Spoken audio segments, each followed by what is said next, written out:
What's up everybody, welcome back to the Ghost Mountain YouTube channel, formerly known as Totally Rad. This is our first official video after the name change, so welcome to Ghost Mountain. Today we're going to take a look at another air gun. These things are so cool, I wanted to do more on them and maybe talk a little more in depth about them than I did last time. Before we go too far into the video, we're giving a shout out to our sponsors. Massive thank you to Utah Airguns. They sponsored the last airgun video. They're sponsoring this airgun video. They're providing the gun, the ammo, and the knowledge. So drop those guys a like. It does not affect what we say about the airgun. Granted, a little bit irrelevant because this is not a review, but the relationship I have with them doesn't affect anything I say about the airgun. Another massive shout out to Element Optics. They gave me the optic to do this video with. So far I've been impressed. I have buddies that are running them on their real long range setups on their bolt action rifles. I'm gonna try that soon, but right now I've got them on air guns and they've been killer for the air gun setups. All right, now time to dive into the FX King. And as you'll notice, as opposed to the last one, this is set up much more like a regular rifle. We don't have the big bullpup setup, so you have a long barrel. It does have a moderator on it, which is basically a suppressor. And one thing you'll notice is how thick this barrel is. That's a big change between this and the impact that I used for the last video is the plenum, which is where the air is stored basically per shot, is around the barrel. That makes this much more rigid. The impact in other guns that have thinner barrels, you're kind of worried about bending them if you lean them up against a wall or something like that. So having the plenum around the barrel makes this much more rigid. You're not worried about like leaning the barrel up against the wall and potentially losing zero or anything like that. Because of that, this does give a much more regular rifle look about this air gun, which depending on what you're going for, either that's cool or more scary for your neighbors if you live in the city and you're using it to shoot rats and mice or something in your backyard. So keep that in mind when you're making your picks. So one of the main things I love about air guns are these adjustment dials right here. So there's a big adjustment and small adjustment, like a fine-tune adjustment dial, but those are to adjust how much air per shot is being used. And that's a big deal for me because supersonic projectiles break the sound barrier. They make a supersonic crack every time. They're loud, no matter what suppressor you put on it, you won't get rid of the supersonic crack. So I can have it tuned supersonic, and then if I know that I'm gonna go if I see a rat in my backyard and I'm gonna go try to get this rat, I can turn it down to a subsonic tune so it's nice and quiet. The neighbors never know I'm shooting it. It's legal within city limits, so I can go hunt rats and mice in my backyard if I want to and have little to no impact on my surrounding neighbors, audibly or otherwise. So right now this gun is supersonic. I'm going to take a few shots supersonic, and I have my my FX chronograph out here so you guys can see. Supersonic changes depending on the temperature, but generally it's around 1100 feet per second, and that's basically just what this is tuned at. It's like roughly 11 to 1120 is what I'm getting. And so we're going to take a couple shots so maybe you guys can hear the supersonic crack, and then we're going to tune it down. I'm probably going to go down to like 800 so that I can have this set up to use in my backyard. So we'll do that right now. One thing I do like about the impact more, and maybe there's a part or something I'm not sure about with the King, but as you'll see, there's no ARCA on this. So using it on a tripod is slightly more difficult. I'm sure you could figure out a way, maybe move the barrel clamp back and have the balance point a little further back. But as of right now, this is rested on a bag or using the barrel clamp for a bipod setup. Not really planning on putting this on a tripod, so it wasn't an issue, but that is something to consider between the Impact and the King. I also have this ScopeMate scope cam on here today. I've never used it before, so if I end up not getting any footage from it, I'm sorry. I'm gonna try to use it. I have not played around with it enough to be super confident I'm gonna do it correctly. All right, you guys, so we've got the chronograph set up here. I'm not really gonna be shooting at a target. This is just to show you what supersonic sounds like, and I'm honestly not sure if you're gonna be able to pick it up. I'm wearing this lav mic. I am at a junkyard because that's the perfect place to use this. It's in city limits, so guns aren't allowed, but there's plenty of critters, rats, mice, raccoons, whatever you want, humans, hobos. So there's lots of stuff to shoot at here, and this is kind of like the ideal setting. So what we're gonna do, I'm just going to shoot into a dirt backdrop over there a few times just so you can hear. I guess one thing I should note about this is the mag, because the Impact is bullpup, so the mag goes way behind the optic. Since this is not a bullpup, the mag for this gun seats right under the optic, so you have to get a pretty tall mount. That's not like a huge issue if you know you're planning on it, but if you're buying parts online or something and you're not test fitting them before you purchase them, that could potentially be not an issue, but something that you know, a return's a hassle. So keep that in mind, that you need to be able to clear the mag with the optic on this particular gun. All right, I'm just gonna shoot off into the dirt out there. Hopefully you can hear this. Put it off safe. Could you hear that supersonic crack?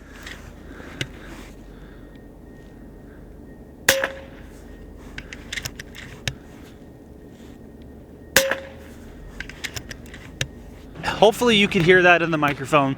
There's a very distinct crack. Whoa, this angle is low. There's a very distinct crack every time you shoot the gun, and that's from the projectile breaking the sound barrier. So I'm gonna tune this down, and then after I tune it, I'm gonna zero it.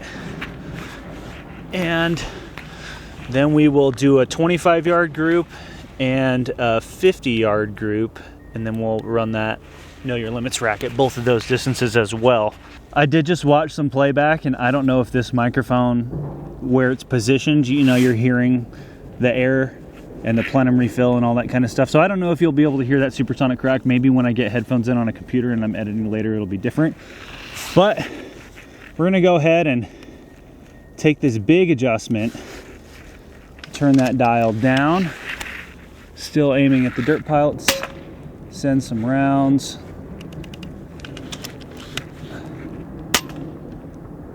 Oh, it's so much quieter.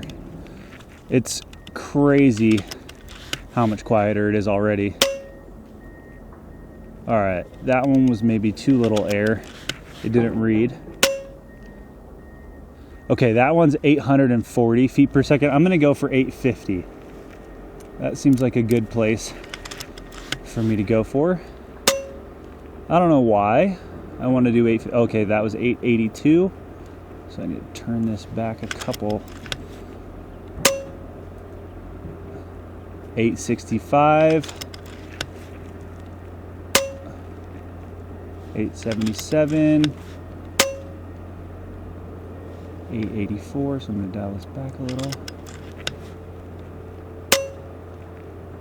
870. 858. 862. All right, so we're pretty much right between 860, 870 pretty consistently. So I'm going to leave it there. I'm going to move to cardboard, and I'm going to re-zero this thing. Hopefully, I don't know if you can, but hopefully you could hear the sound difference. It's dramatic. It's drastically different in person. All right, you guys, so this is our setup.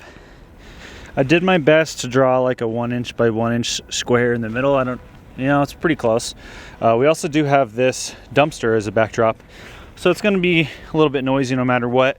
So I'm going to do a group, 5-round group in that square, and then I'm going to run the know your limits rack. Right now we are set up. This is about 25 yards. I pasted off. So we're going to do that, and then we're going to go back to 50, group it again. We'll go out there somewhere, group it again, and then also try to run the know your limits rack. That way we can kind of see what the drop is going to be, what I have to dial for 50 yards, and how the group will hold. All right, so I've got this scope camera, to my knowledge, running perfectly fine. So I've got it zeroed. I'm gonna run a group on that little 1 inch square we have drawn up there, which is perfectly in the shadow. That's great news. Right. Oh my gosh, can you see how dead center? It doesn't get more dead center.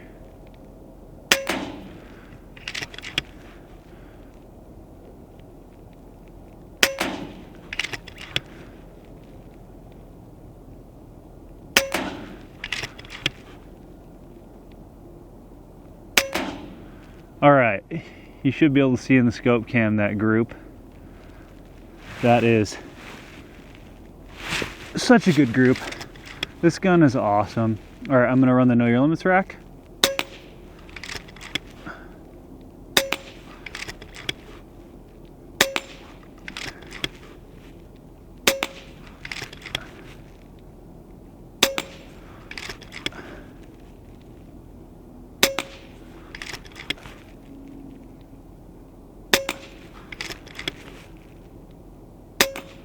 Cleaned it. No problem at all. 25 yards, know your limits rack. And for those who don't know, the one that my crosshairs are on right now, that is the exact same width as the projectile I'm shooting. I'm shooting a 22 cal air gun, so it's the exact same width. So there is not a lot of room for forgiveness on that one. All right, we've moved the setup all the way back to 50 yards. Target's way out there. So I think what I'm gonna do is aim where I shot the old group so I can see my drop, and then I will dial my elevation up and then shoot a new group on the new 1-inch square that I drew in the head box. I think that's my plan, because I am curious to see what the elevation drop is. I mean, these are drag stabilized pellets, which means they're stabilized by like these fins on the back. I'm sure you know what a pellet looks like. And because of that, they don't necessarily go that far, especially not compared to a real gun, which is part of why they're much safer if you're shooting in city limits, if you're shooting birds or something. Not that I'm recommending any of those things, but they don't go anywhere near as far as a regular bullet. They slow down very quickly compared to that because they are drag stabilized. We're running about 860 feet per second, and so I'm curious to see the drop from 25 yards moving back to 50 yards. All right, this mag is loaded up. It is in there. Okay, so that's not much of a drop at all. You see that right there? It's in the shadows. I'm gonna send one more.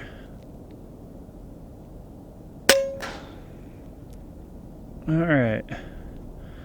Not a huge drop, fairly inconsistent.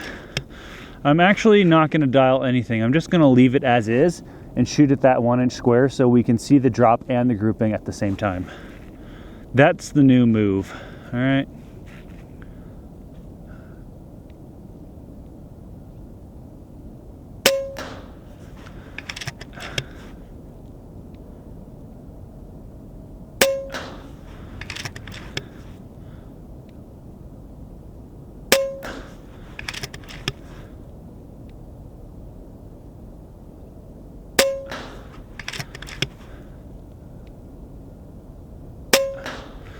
All right, I don't know if you can see that grouping in the scope cam. It's probably a little over 1 inch with that flyer, but that flyer is like, it's not even close to not being a flyer. It's definitely just doing its own thing. So we're gonna move over and I'm gonna zoom out a little, run this Know Your Limits rack. This camera kind of makes it weird to get behind this scope. I guess more my hat than the camera. Okay, so we were hitting about a 1/2 mil low, so that's what I'm gonna hold.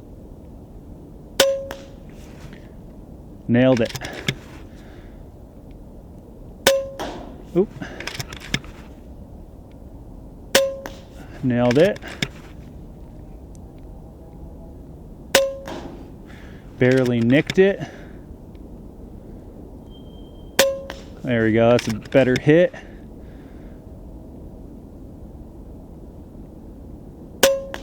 Solid hit.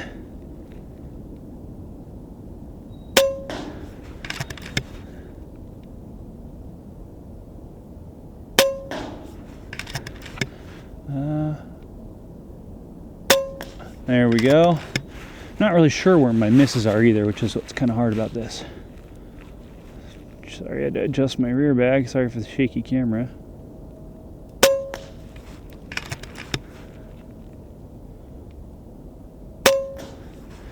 Barely nicked that one. I'm gonna call that one a hit. Gotta just throw a few more rounds in this mag real quick.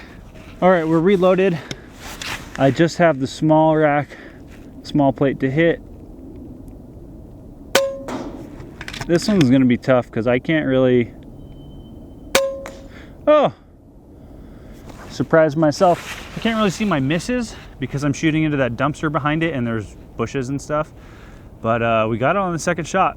So even at 50 yards, shooting 860 feet per second, and shooting a drag stabilized projectile, theoretically, everything would fall off super quick, but it really was only it really was only like an 1.5 inches low, if that.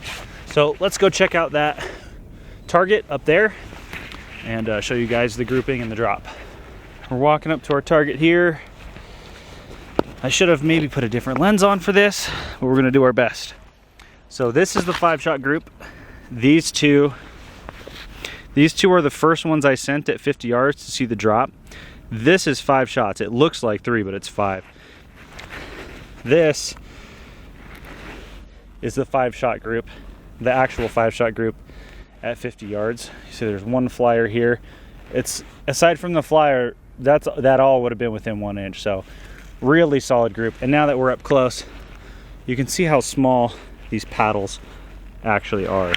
So pretty impressive little air gun there.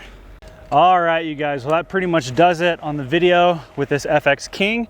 Hope you guys liked it. I am more and more impressed with air guns every single time I go out and shoot them. They're super fun. I have killed many a rat in my backyard with these air guns, mostly with the Impact, but now that I have the King, I'm pretty excited to put the King to use in my backyard as well. We've got a chicken coop, and so the rats love to steal the chicken feed, and these air guns help me contain that problem at least a little bit. You know, the rats are kind of never ending, especially when you have hippie neighbors that won't kill them when they see them. So I'm doing my part for the entire neighborhood, really. Check out the merch on our website, ghostmtngroup.com. We've got tons of merch up there, so go check it out, support the channel, because YouTube doesn't really love to support us. So all the merch sales, Patreon subscriptions, all the stuff like that helps a ton. So thank you guys that are doing that. So like, share, subscribe. We'll see you on the next video.